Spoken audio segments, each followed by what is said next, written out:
One Season of Hope. The author is Jim Stovall. I'm your narrator, Rich Germain.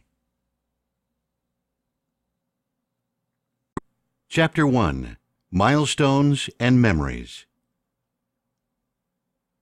Harry S. Truman said, "There is nothing new in the world except the history you do not know." In this life, there are occasions that have been vividly imagined and eagerly anticipated for years, but even so, their impact can never be fully calculated. In that surreal moment, I found myself seated on the dais next to the podium in the cafeteria at Harry S. Truman High School. High school cafeterias across the country inevitably look, sound, and smell the same, but with a few balloons, a bit of glitter, and some tired streamers, these cafeterias can be magically transformed into an exotic prom setting, a solemn graduation venue, or in my case, a retirement banquet hall. The crooked banner hung above the dais proclaimed, "Happy Retirement, Coach Fullerton." My name is indeed Glen Fullerton, but for the last 42 years within the Truman High universe, I have simply been known as Coach. Harry S. Truman High is located in an unremarkable town which comprises our quiet community known as Springfield. But in its own way, Truman High is a universe unto itself. During my own high school days in this very building, I often dreamed of exciting adventures in faraway, exotic lands.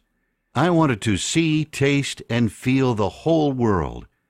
As I looked out over the enormous crowd gathered for my retirement banquet and saw the faces of all the people who have become my family, I realized that I have been everywhere, seen everything, and done it all without leaving home.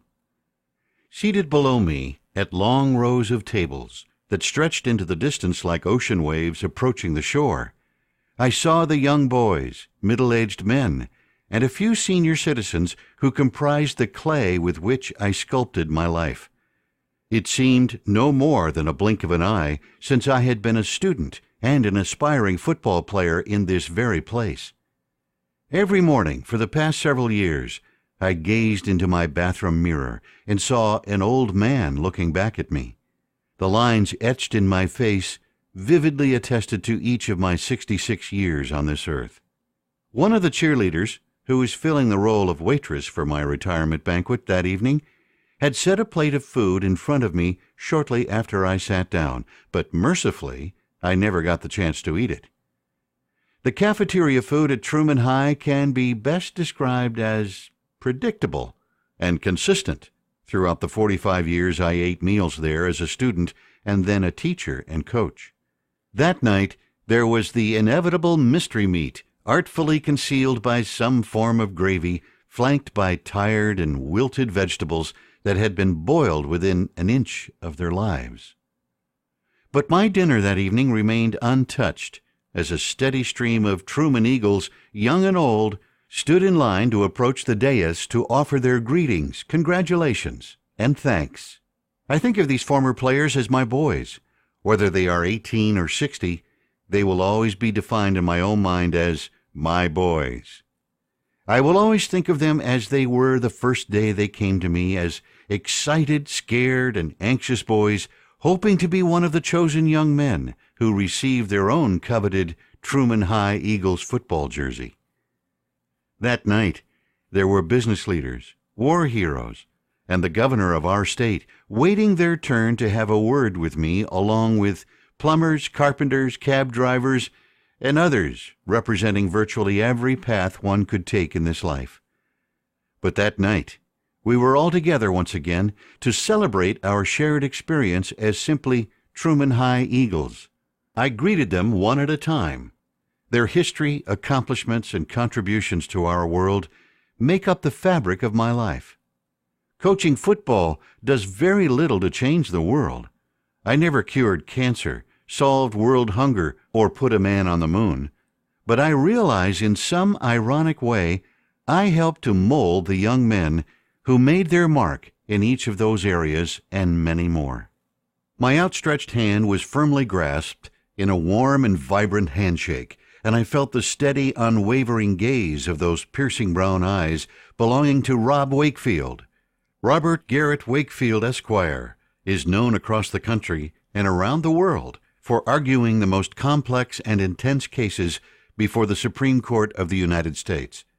He strikes fear in the hearts of judges and fellow litigators alike, but to me, he will always be remembered as the slowest, smallest, clumsiest guard who ever showed up for that first day of practice.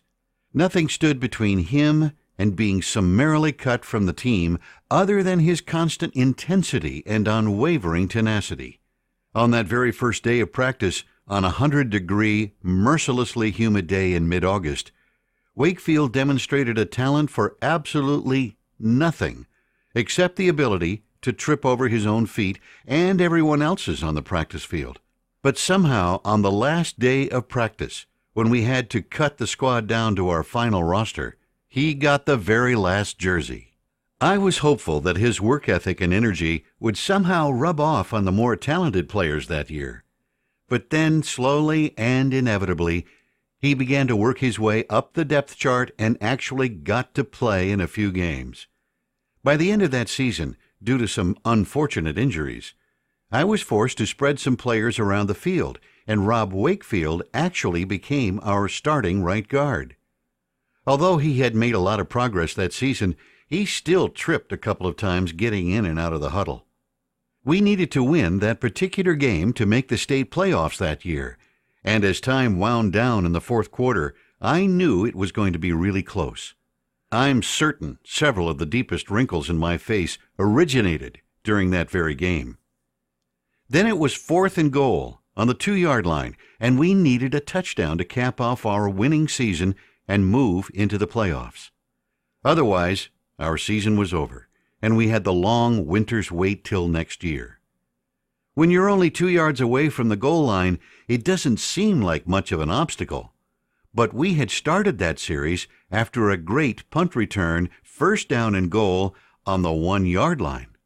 The ensuing 3 plays had netted us a 1-yard loss, and that simple 2 yards seemed like an unimaginable gulf.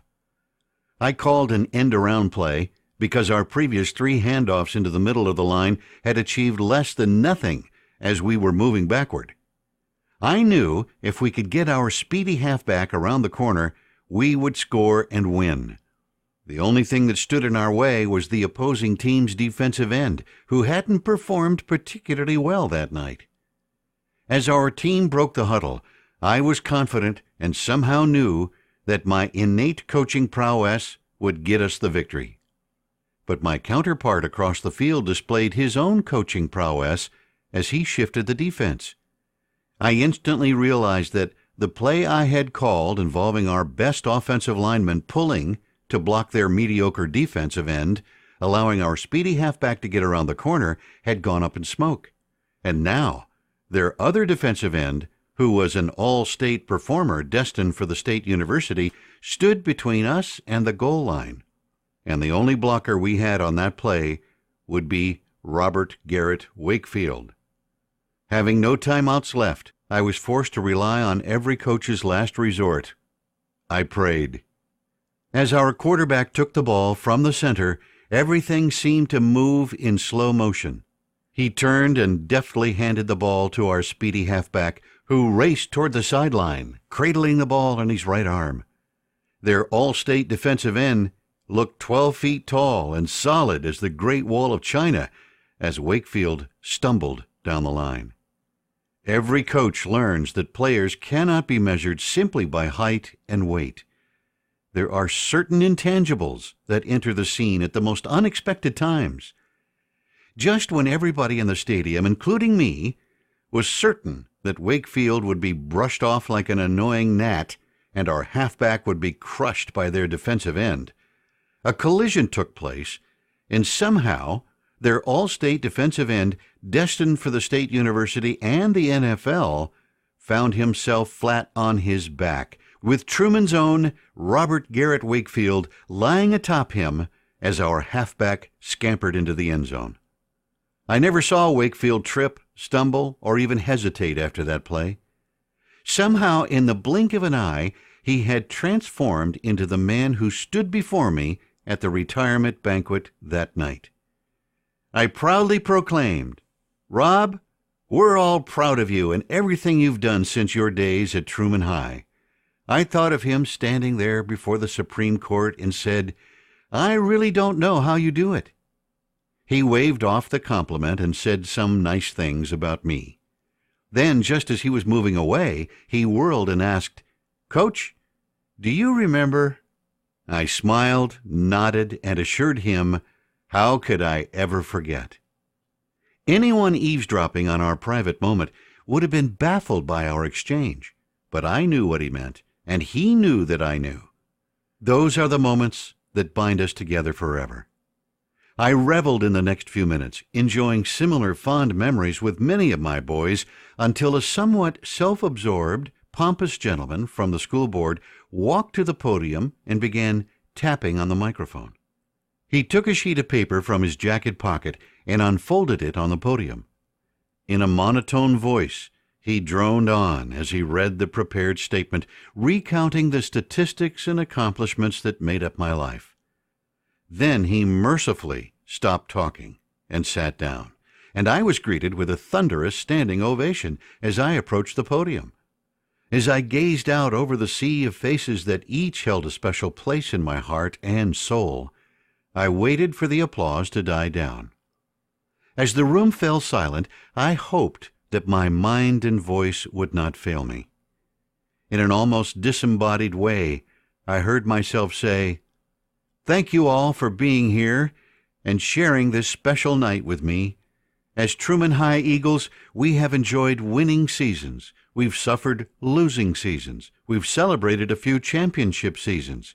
And we've even experienced one season of hope.